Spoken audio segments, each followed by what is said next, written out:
그거는 이제 남아서 하실 분들 하시고요. 자, 기도하고 시작하겠습니다. 예. 존귀하신 하나님 아버지, 은혜와 사랑을 감사를 드립니다. 맛있는 또 점심을 저희들에게 제공해 주시고, 또 이렇게 오후에는 저희들이 주일에 또 오후 신학 강좌로 또 가르치고 배웁니다. 하나님께서 저희들에게 또 하나님 말씀에 대해서, 성경에 대해서, 또 신학에 대해서 저희들이 또 조금씩 기초를 잡아가게 해주시고, 하나님 말씀에 또 저희들이 지식에서 자라가는 저희들 되게 해 주시옵소서. 예수님의 이름으로 기도드립니다. 아멘. 자, 앞에 이 글자 읽으실 수 있으신 분? 뭐라고요? 요드? 컨닝이 빠르신데요. 예, 하나 맞추셨습니다. 예, 맞아요. 맨 끝에 오른쪽에 있는 게 요드예요. 예, 그게 요드입니다. 예, 아니 이거 전체를 읽으실 수 있으신 분? 예. 오케이, 맞아요. 그 요드해 와우해 한 글자, 요 한 글자씩은 그런데 요 단어 자체는 이게 히브리어입니다. 히브리어.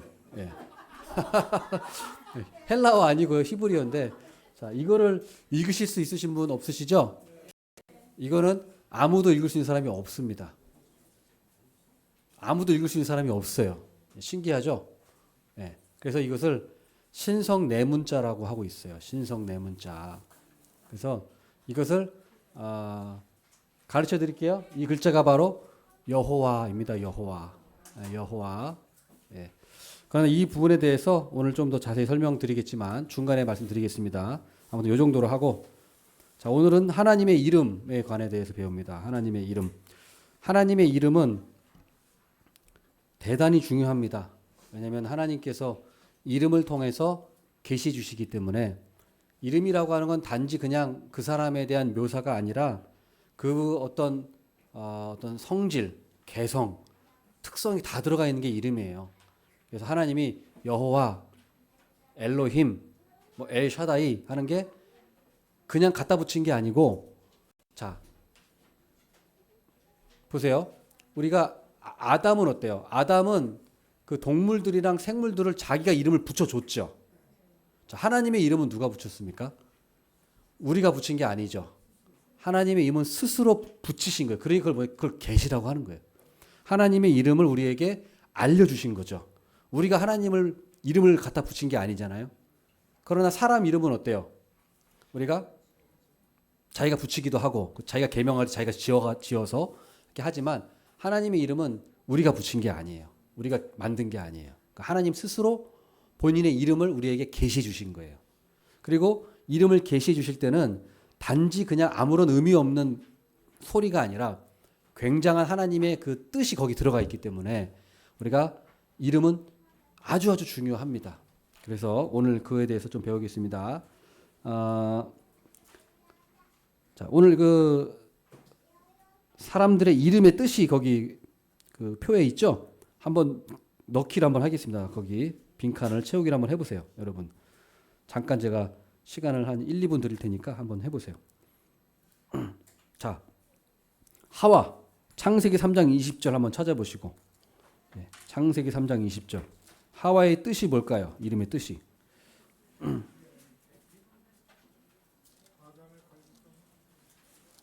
예? 갈비뼈라는 뜻이에요? 아주 다양한 창의적인 이름이 뜻이 많이 나오고 있습니다. 모든 산자의 어머니, 예, 정확한 의미는 생명이란 뜻이에요. 예, 하와가, 예, 생명. 여기는 없지만, 여기는 없지만은 하여튼 하와는 생명이란 뜻이에요. 그다음 가인, 창세기 4장 1절. 믿음이요? 어디서 어둠. 죄송합니다. 제가 잘못 들었습니다. 어둠. 예. 그 어둠이란 뜻이고 소유란 뜻이에요. 소유. 예. 창세기 4장 1절에 가인을 낳고 내가 여호와로 말미암아 등남하였다 했는데, 이게 이제 소유했다 이런 뜻이에요. 소유. 자, 그다음 아니, 이거는 제가 일부러 안 적었어요. 다 아시죠? 아니 하면 누가 생각납니까? 위로 아니 하면 누가 있어요? 하나님이요? 라헬이요? 위로. 예. 안위. 자, 창세기 5장 29절 찾아보세요. 창세기 5장 29절. 29절.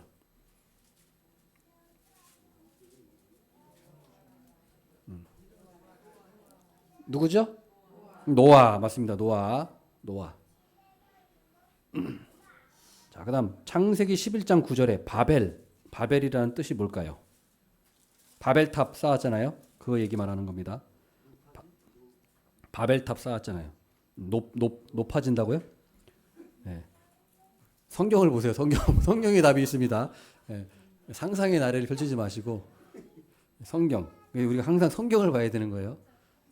예, 맞습니다. 혼잡케 하다 있잖아요. 혼잡.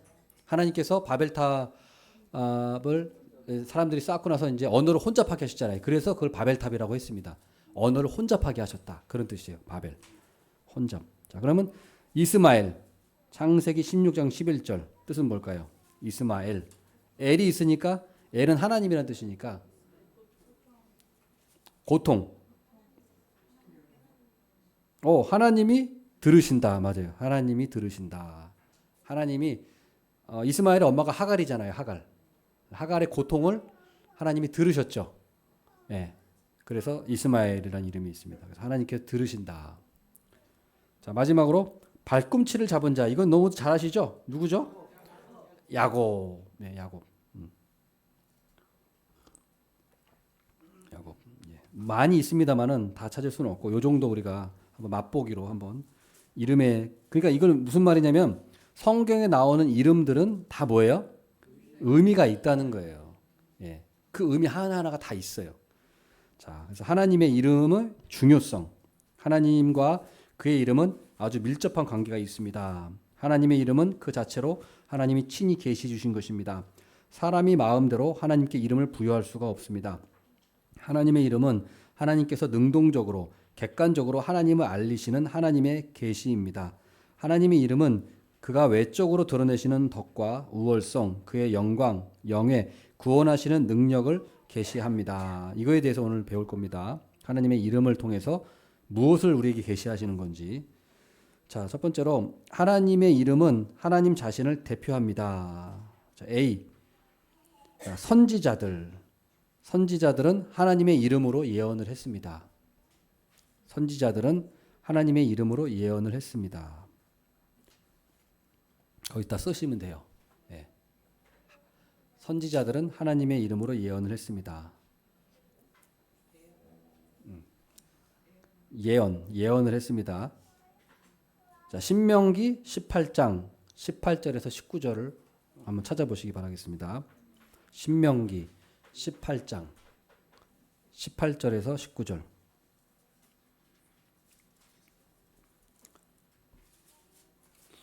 신명기 18장 18절에서 19절 보면은 뭐라고 나옵니까?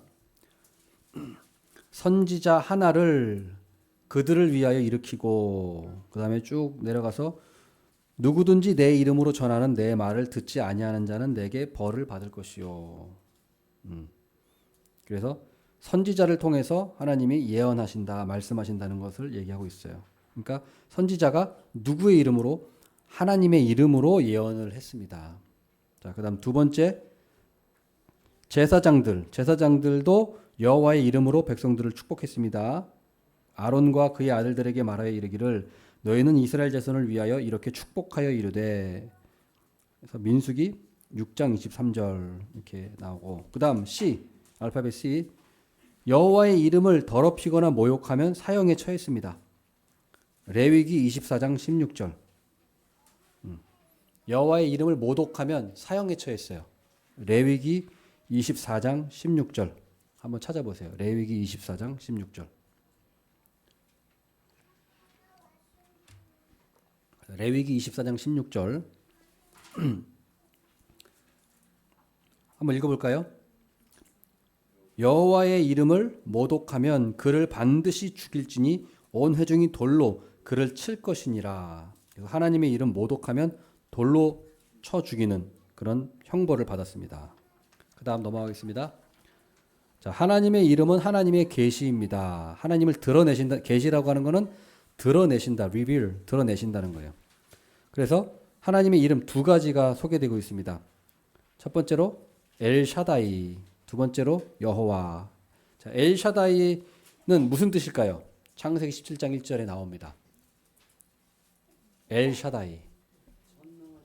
맞습니다. 전능하신 하나님, 전능하신 하나님. 하나님께서 아브라함과 이삭, 불임 부부, 100세 된 이 사람들에게 아들을 주시겠다고 약속하시면서 나는 전능하신 하나님이다. 이렇게 얘기하시거든요. 엘샤다이 이렇게 표현하고 있어요. 전능하신 하나님이다. 그래서 우리가 엘샤다이 하나님은 전능하신 분이시구나 라는 것을 그 이름을 통해서 우리가 하나님에 대해서 알 수 있는 거죠. 그 다음 여호와 출애굽기 3장 13절에서 15절. 자, 여호와의 뜻은 뭘까요? 다 출애굽기 3장. 예, 스스로 계시는 자. 예, 그런 뜻이 있고요. 또 약속을 반드시 지키시는 하나님이다. 이런 뜻이 있어요. 약속을 지키시는 신실하신 하나님 이런 뜻이에요. 스스로 있는 자라는 뜻도 있고 약속을 지키시는 신실하신 분. 예, 신실하신 분 이런 뜻이 있어요. 자, 다 되셨죠? 자, 그다음에 구약에 나오는 하나님의 이름 2번. 자, 구약에 나오는 이름 여호와라는 이름이 나옵니다. 아까 출애굽기 3장 13절에 나왔듯이 여호와. 이것은 하나님의 개인적인 이름이에요. 한마디로 쉽게 말해서 고유명사예요. 여호와라는 이름 자체는 고유명사.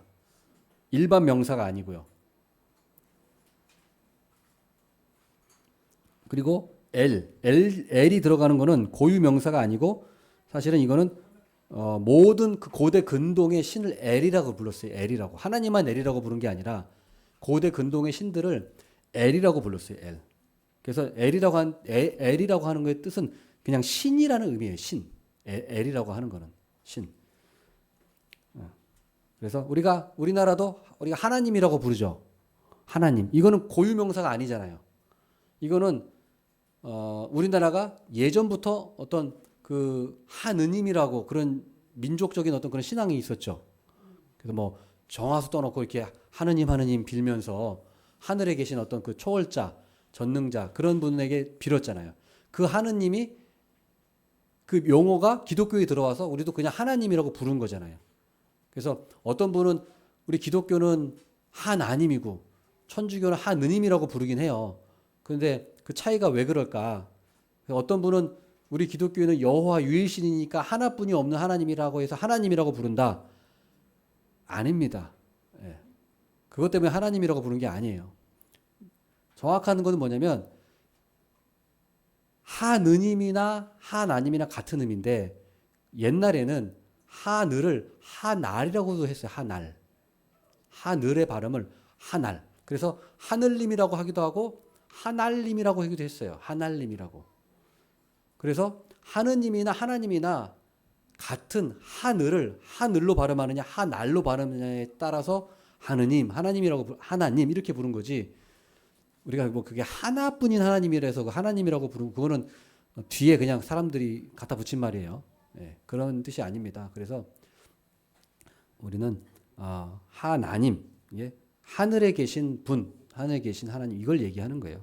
이렇게 이해하시면 되고. 그래서 그럼 하나님은 일반 명사지만 엘은 일반 명사지만 여호와는 진짜 하나님의 이름인 거예요. 그러니까 무슨 말인지 아시겠죠? 고유 명사예요. 그래서 여호와가 중요한 거예요. 자, 그러면 가로 1번 하나님의 개인적인 이름 여호와 이렇게 나와 있어요. 출애굽기 3장 15절에 이는 나의 영원한 이름이요 대대로 기억할 나의 칭언이라 이렇게 얘기하고 있어요. 이게 진짜 하나님의 이름이라는 거예요. 자, 이 여호와라는 이 단어, 이 이름이 구약 성경에 총 6,825번 등장한다고 해요. 6,825번. 가장 많이, 그러니까 하나님을 부를 때 가장 많이 사용된 게 여호와라는 거예요. 뭐 엘로힘도 있고, 그러니까 엘로힘 구약 성경에 엘로힘이라고 나오잖아요. 엘로힘은 여기 성경에 구약 성경에 하나님이라고 번역돼 있어요. 하나님. 무슨 말인지 아시겠죠? 구약 성경에 하나님 이렇게 나와 있는 거는 대부분 엘로힘을 번역한 거예요. 하나님으로. 그리고 여호와라고 돼 있는 거 있죠? 그건 그대로 여호와 돼 있는 거고. 그런데 구약 성경에 보면 하나님이라는 것보다 여호와라는 단어가 더 많이 나와요. 훨씬 많이 나옵니다. 여호와라는 이름이. 총 6825번 등장하고 엘로힘보다 3배 많이 등장해요. 3배 많이. 자, 그러면 이제 여호와의 발음에 대해서 이게 조금 이제 이게 머리 아픈 주제인데 여호와의 발음. 자, 아까 요 글자 있죠? 이거는 여기서 보면은 이제 이게 여기 히브리어 문자로 요드 해 와우 해 요드 히브리어 성경은 오른쪽부터 읽는 겁니다. 왼쪽부터 읽는 게 아니라 여기서부터 읽는 거예요. 오른쪽부터. 우리나라 옛날에도 오른쪽부터 썼잖아요. 그것처럼 요드 해 와우 해 이 알파벳 히브리 알파벳 네 문자인데 자 이게 히브리어 자음이에요. 자음. 히브리어 자음만 표기하는데 자 이게 무슨 말이냐면 자 이제 좀 쉽게 말씀드릴게요. 자 그 성경 구약 성경은 히브리어 원래는 자음으로만 쓰였어요. 자음으로만. 히브리어 성경이요. 단어라고 하는 건 자음하고 모음이 있잖아요. 어떤 언어든지 자음이 있고 모음이 있거든요. 표기 방식이 다른 거지. 그런데 히브리어 성경은 자음으로만 쓰여졌어요. 왜 그러냐면 그 당시에 히브리인들은 원래 자음만 썼어요. 쓸 때는. 그 특이한 게 히브리어 글자는 자음을 우리나라는 자음만 쓰면 사실 잘 모르잖아요. 어떤 내용에 대해서 정확하게. 그래서 히브리어는 우리나라보다 훨씬 자음만 써도 알아듣기 쉬운 거예요. 완전히 자음만 써도 완전히 알아보지 못하지만 어느 정도 7, 80% 정도는 그 뜻을 알 수 있는 거예요. 자음만 써도 옛날엔 히브리인들은. 그래서 구약 성경을 쓸 때 자음만 썼어요. 그런데 이제 이 여호와라는 이 발음 이걸 잊어버렸어요. 이 발음을 문자만 남고 왜냐하면은 이 서기관들이 이걸 필사하면서 자, 이 사람들이 이 신성 네 문자라고 합니다. 이 신성 네 문자가 너무 이게 신성하고 거룩하게 여기니까 이거를 발음을 안 해버린 거예요. 하나님의 이름을 망령되 일컫지 말라라는 그 하나님 말씀 때문에 이걸 발음을 안 해버렸어요. 그리고 이거를 그냥 필사만 하고 한번 쓰고 목욕 재개하고 그 다음에 자기가 쓴 붓을 다 부러뜨리고 여호와라는 이름이 저 글자가 나올 때마다 목욕 재개하고 부러뜨리고 다시 계속 써나간 거예요. 그렇게. 정말로 실제로. 그러다 보니까 얼마나 이 단어를 이 신성 네 문자를 경외했든지 이거를 발음을 안 해버리다 보니까 잊어버린 거예요. 이 발음을. 잊어버리게 됐어요. 그래서 이 발음을 안 하고 대신 뭐라고 했냐면 아도나이라고 발음했어요. 아도나이. 히브리어로 아도나이. 아도나이라는 건 뭐냐면 주님이라는 뜻이 주님. 아도나이 주님. 그러니까 이 글자가 나오면 주님 이렇게 읽은 거예요. 그러니까 하나님의 이름을 직접 부르기 너무 황송하니까 직접 이름을 안 불러버리고 대신 주님 부른 거예요. 이렇게. 이 글자가 나오면 필사하면서 읽을 때도 주님 이렇게 읽은 거예요. 그러다 보니까 세월이 엄청 지났어요. 몇백 년 지나다 보니까 진짜 본래 이름을 잊어버려 버린 거예요. 아예 그걸 잃어버린 거예요. 진짜 이름을. 그런데 그러면 지금 우리가 여호와라고 부르잖아요. 그건 어떻게 부르는 걸까요? 자, 이제 여기 이제 보세요. 여기 이렇게 제가 나와 있죠. 그다음 넘겨주세요. 그다음 좀 넘겨주세요. 요거 요 글자가 자음인데 그다음 장 넘겨주시면 이 글자에다가 아이를 붙여서 읽은 거예요. 아오 아이는 뭐냐면 자 아까 이 글자를 뭐로 읽는다 그랬죠? 아도나이라고 읽는다 그랬죠. 아도나이의 모음. 아도나이의 모음이 뭐예요? 아오 아이잖아요. 이거를 여기다가 이 자음에다가 이 모음을 붙여서 읽은 거예요. 그게 이거예요. 이 자음 여 글자 자음에다가 이게 히브리어 모음이 밑에 쓰거든요. 이 글자 밑에다가. 이 글자 밑에다가 그래서 이게 글자가 아오 아이예요. 아오 아이. 그래서 이 자음에다가 아오 아이를 붙여서 이제 야호야인데 히브리어 글자는 이 앞에가 아자가 나오면 애자로 발음해요. 예자로. 예자로 발음. 그래서 예호와 이렇게 발음했단 말이에요. 예호와. 그래서 영어 성경을 보면 제호바라고 나와 있어 여호와를. 영어 성경으로는 제호바. 예호바 영어로 발음하면 제호바예요. 그 제호바가 우리나라 와서 여호와로 발음을 한 거예요. 네. 복잡하죠? 복잡하지는 않고 간단하게 제가 아주 쉽게 설명드렸어요. 예.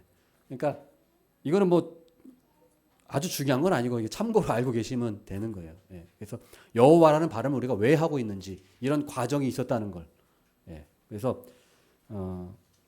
이걸 좀 알고 계시기를 바래서 제가 이렇게 말씀드린 겁니다. 그래서 그럼 이 여호와라는 이 발음 모음을 누가 붙였냐? 누가 붙였냐? 거기 나와 있습니다. 마소라 학자들이 있어요. 마소라 유대인들 중에 그 마소라 학파라고 있어요. 유대인들 중에 유대인들이 그 필사를 엄청 잘하잖아요. 정확하게. 그 중에 학파 중에 가장 유명한 학파가 마소라 학파예요. 예. 마소라 학파라는 사람들이 그 유대 필사, 성경 필사의 권위자들인데 이 사람들이 AD 7세기부터 11세기에 붙인 거예요. 이 글자 모음을. 그 전까지는 여호와라고 발음 안 하고 그냥 주님, 아도나이로 발음했어요. 그런데 AD 7세기부터 11세기, 그러니까 중세시대도 중세시대. 중세시대 때 마소라 학자들이 이거를 붙여서 이제 성경을 이제 필사를 하면서 발음을 여호와로 발음을 하게 된 거예요. 예. 자, 이제 아시겠죠? 예. 자, 그래서 여호와라는 발음은 이렇게 우리가 하게 된 거고, 여호와 이름의 의미가 있습니다. 의미. 아까도 우리가 말씀드렸지만 A, 여호와 이름의 의미 A. 자, 스스로 있는 자다. 스스로 있는 자. 출애굽기 3장 13절에 나옵니다. 출애굽기 3장 14절이네요. 출애굽기 3장 14절에 하나님이 모세에게 이르시되 나는 스스로 있는 자이니라 이렇게 얘기했어요. 나는 스스로 있는 자이니라. 그래서 영어 성경으로 하면 I am who I am. I am that I am. 나는 나다 이런 뜻이에요. 나는 나다. 나는 나다. 나는 존재한다 이런 뜻이에요. 이 나는 나다라는 뜻이 직역하면 나는 나다지만 이거를 의미를 생각해 보면 이게 스스로 있는 자라는 뜻이라는 거예요. 스스로 존재하는 자다.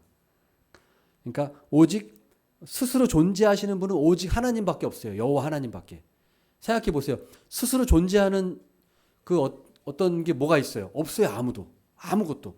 다 하나님께서 만드시고 하나님을 힘입어서 존재하는 존재들이지 오직 하나님만 아무 도움이 없이 누구의 도움도 없이 스스로 존재하시잖아요.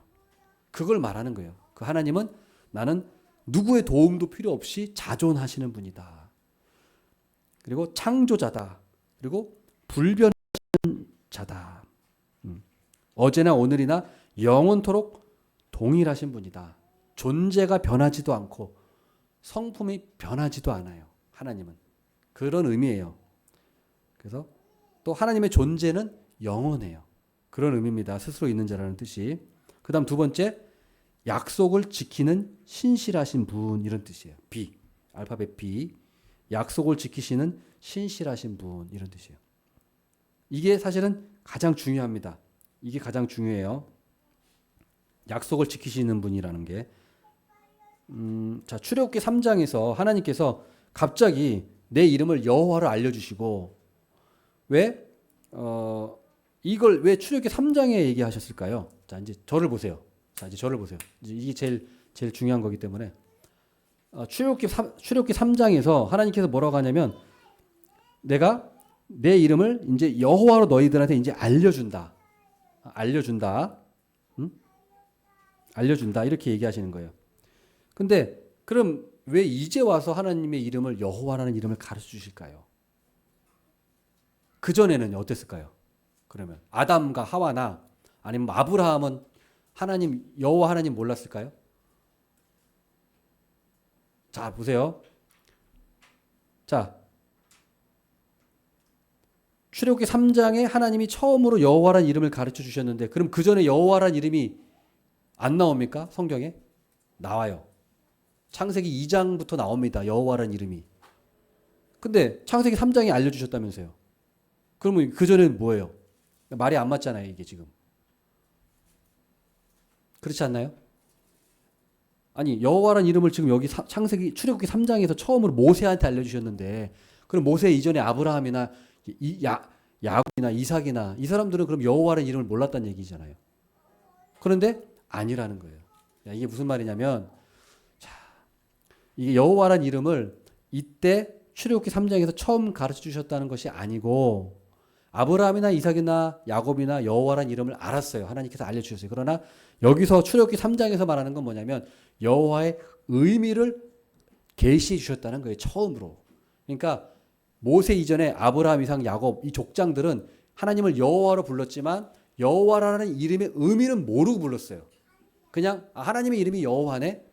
그래서 여호와 하나님이라고 불렀는데 의미는 몰랐다는 거예요. 여호와라는 의미가 무엇인지, 이름의 의미가 무엇인지. 근데 그걸 언제 알게 됐냐? 출애굽기 3장에 모세를 통해서 비로소 여호와라는 이름의 의미가 이거구나라는 걸 알려주신 거예요. 그래서 여호와라는 이름의 의미가 뭐라고 했어요? 스스로 있는 자다. 그리고 또 하나님의 약속을 신실하게 지키시는 분이다라는 것을 하나님께서 알려주신 거예요. 자, 특별히 하나님의 약속을 지키시는 분이라는 뜻인데 여호와가 약속을 지키시는 분이라는 그 언약을 지키시는 분 여호와라는 이름의 의미의 뜻이에요. 그런데 왜 그러면 출애굽기 3장에 와서야 이 여호와라는 이름의 의미를 알려주시느냐?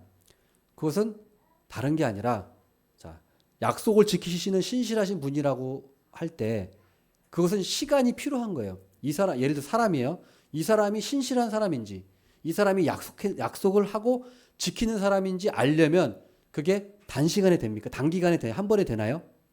아니죠. 오랜 시간을 거쳐서 이 사람이 정말로 이 약속을 지키는지 시간을 거쳐서 그게 입증이 되는 거지. 신실성이 입증이 되는 거지. 그잖아요. 그리고 어떤 사람을 봤어요. 제가 어떤 사람을 알게 됐는데 하루 만나보고서 이 사람에 대해 신실함이 입증되나요? 아니잖아요. 최소한 오랜 시간을 두고 봐야 이 사람이 정말 신용이 있고 신실한 사람이라는 것을 오랜 시간 후에야 알 수 있고 입증이 되는 거죠. 그런 것처럼 우리 하나님도 하나님이 약속을 지키시는 분이시라는 것을 알려주시기 위해서 그 시간이 필요했던 거예요. 그래서 하나님께서 아브라함에게 무슨 약속하셨죠? 내가 가나안 땅을 너에게 주겠다고 약속하시잖아요. 가나안 땅을. 그리고 이제 가나안 땅을 주시기로 이제 그 일을 시작하신 역사가 언제 일어나는 겁니까? 출애굽 때 일어나는 거잖아요. 그 800년의 시간이 지나거든요. 아브라함 때부터 출애굽까지가 800년, 800년의 시간이 이 기간의 공백이 있어요. 시간이. 그러니까 하나님께서 아브라함에게 내가 여호와 하나님이야 말씀해 주시고 800년 후에 여호와라는 이름의 의미가 언약을 약속을 신실하게 지키는 분이라는 뜻이란다. 이렇게 하시면서 이제 너한테 가나안 땅을 주겠다고 한 이 약속 이제 내가 실현할 거야. 모세를 통해서 800년이 지났지만 그래서 너희들이 내가 약속을 지키는 하나님이라는 걸 너희들이 알아라. 그래서 출애굽기 3장에서야 비로소 여호와라는 이름의 의미를 밝혀주시는 것이다. 우리가 그거를 알아야 되는 거예요. 그거를. 근데 모세 시대 이전에는 이런 설명을 하지 않으셨어요. 하나님이. 없었어요. 이런 설명이. 그래서 호세아 12장 9절 한번 찾아보세요. 호세아 12장 9절. 그 이와 관련된 말씀이 있습니다. 호세아 12장 9절.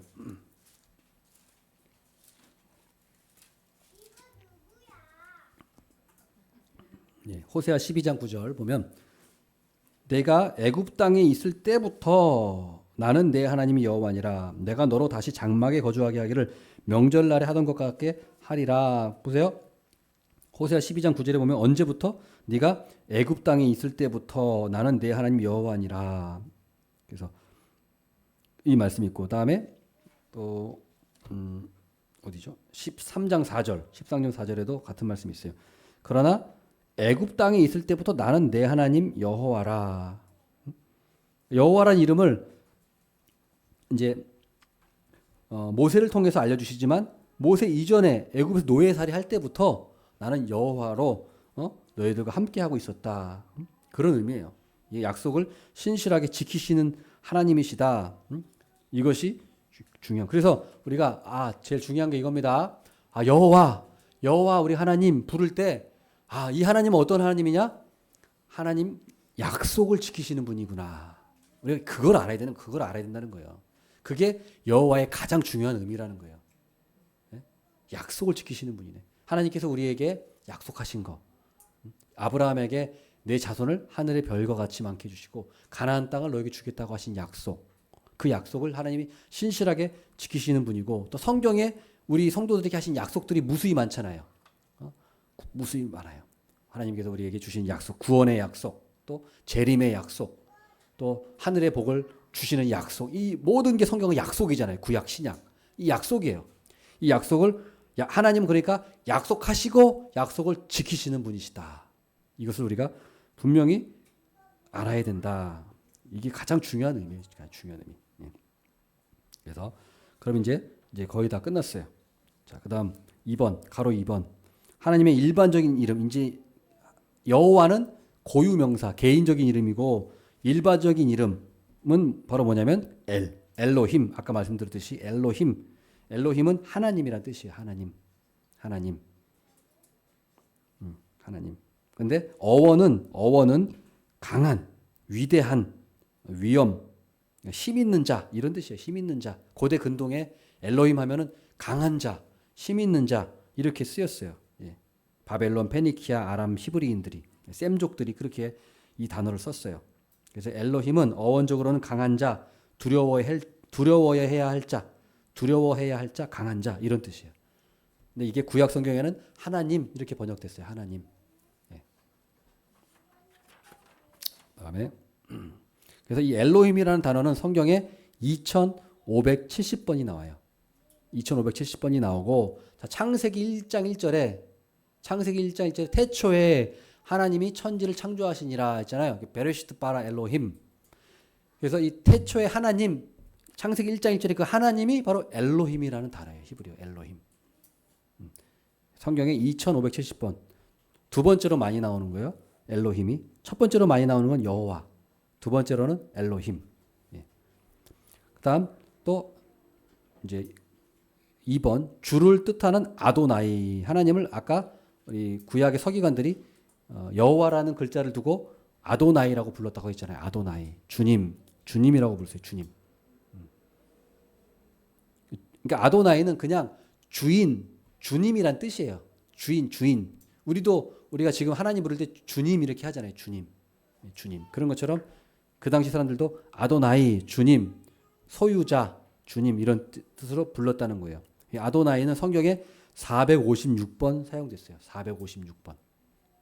아도나이.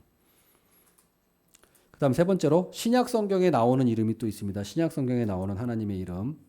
신약 성경은 이제 헬라어입니다. 헬라어 데오스. 이게 하나님이라는 뜻이에요. 데오스. 하나님. 데오스는 본래 그냥 신이라는 뜻이에요. 신. 그냥 신이라는 뜻입니다. 구약의 엘로힘에 해당하는 거예요. 그 다음에 퀴리오스는 주님이라는 뜻이 주님. 퀴리오스 주님. 퀴리오스 주님. 그래서 헬라어의 성경에 보면 주님 이름은 퀴리오스를 번역한 거예요. 주님이라는 뜻은 말 그대로 주님 이런 뜻이에요. 그다음 마지막 이제 하나님을 또 우리는 뭐라고 부릅니까? 예수 그리스도. 제2위 성자 예수 그리스도로 부르죠. 신약에서는 예수님을 예수 그리스도 이렇게 불러요. 우리 주 예수 그리스도 이렇게 해서 예수 그리스도의 이름으로 구원받습니다. 그 이름으로 기적이 행해집니다. 그 다음 사도행전 2장 38절에 한번 찾아보시면 우리가 그 이름으로 어떤 일이 일어나나요? 사도행전 2장 38절 한번 찾아보세요.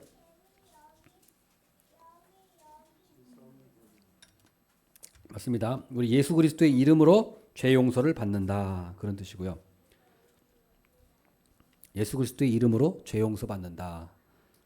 그 다음 하나님의 자녀가 되는 권세를 얻죠. 요한복음 1장 12절에 영접하는 자 곧 그 이름을 믿는 자들에게는 하나님의 자녀가 되는 권세를 주셨으니 예수 그리스도의 이름으로 우리가 하나님의 자녀가 되는 권세를 얻고 요한 1서 5장 13절 우리가 예수 그리스도의 이름으로 또 어떻게 되나요? 영생을 얻게 됩니다. 영생. 요한일서 5장 13절을 찾아보시면 영생을 얻게 됩니다. 그다음 두세 사람이 예수님의 이름으로 모이면 그들과 함께 하신다고 약속해 주셨고, 자, 마지막으로 요한계시록 22장 4절에 한번 찾아보세요. 요한계시록 22장 4절에 뭐라고 나와 있나? 요한계시록 22장 4절 뭐라고 나와 있나요? 자, 그의 얼굴은 예수 그리스도입니다. 우리 주님 어린 양. 그의 얼굴을 볼 터이요 그의 이름도, 그러니까 예수 그리스도의 이름도 그들의 이마에 있으리라. 그러니까 우리 예수님의 이름, 예수 그리스도의 이름이 우리 믿는 성도들의 이름에 이제 인침, 새겨진다 그거죠. 예. 실제로 막 이렇게 뭐 새겨진다는 것보다는 상징적인 의미입니다. 그만큼 우리가 하나님의 소유가, 우리 예수님의 소유로서 우리가 소유자가 된다. 예, 그런 의미로 우리가 이해하면 되겠습니다. 예. 자, 그래서 오늘 이렇게 하나님의 이름에 대해서 간단하게 오늘 말씀드렸습니다. 우리 하나님께 영광의 박수를 돌리겠습니다. 네. 자, 기도하겠습니다.